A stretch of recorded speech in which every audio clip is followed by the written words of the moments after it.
পুরোনো ফোন নিয়ে সমস্যা, দিওয়ালির সময় নতুন ফোন কিনবে না, এটা কি হতে পারে? তো এতদিনে নিশ্চয়ই সব থেকে ফেমাস যে দোকানটার নাম প্রিয়া মোবাইল, তোমরা এতদিনে শুনে ফেলেছো। সেই প্রিয়া মোবাইল এখন চলে এসেছে মধ্যমগ্রামে। এই আউটলেটটা এখন মধ্যমগ্রাম স্টার মলে হয়েছে। তো চলো ভেতরে গিয়ে দেখা যাক কি কি এক্সাইটিং গিফট দিচ্ছে দিওয়ালি উপলক্ষে, কিরকম কি অফার দিচ্ছে সবকিছু। ঠিক আমার পেছনে প্রিয়া মোবাইল। তো চলো ভেতরে গিয়ে দেখা যাক কি কি অফার দিচ্ছে। তো এইমাত্র দাদা থেকে জানতে পারলাম যে যেরকমটা দেখাচ্ছিল সমস্ত অ্যাডে, ঠিক সেই অফারটা কিন্তু এখানেও দিচ্ছে।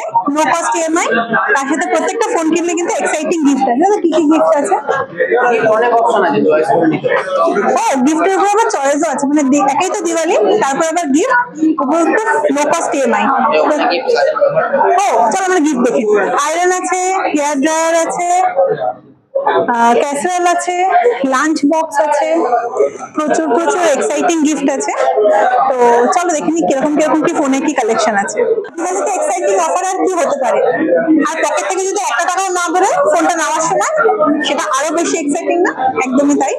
এখানে একটু আগে জানতে পারলাম আইফোন 13টা, যেটা 18 মান্থের জিরো ডাউন পেমেন্ট আমরা পেয়ে যাবো। এছাড়া 15 থেকে 17 অব্দি কিন্তু 24 মান্থসের জিরো ডাউন পেমেন্টের কিন্তু এখানে ফোন পাওয়া যাবে। এই জন্য হয়তো সব দোকান থেকে এইখানে এতটা ভিড়, আর সেই জন্য সবার মুখে মুখে একটাই নাম প্রিয় মোবাইল।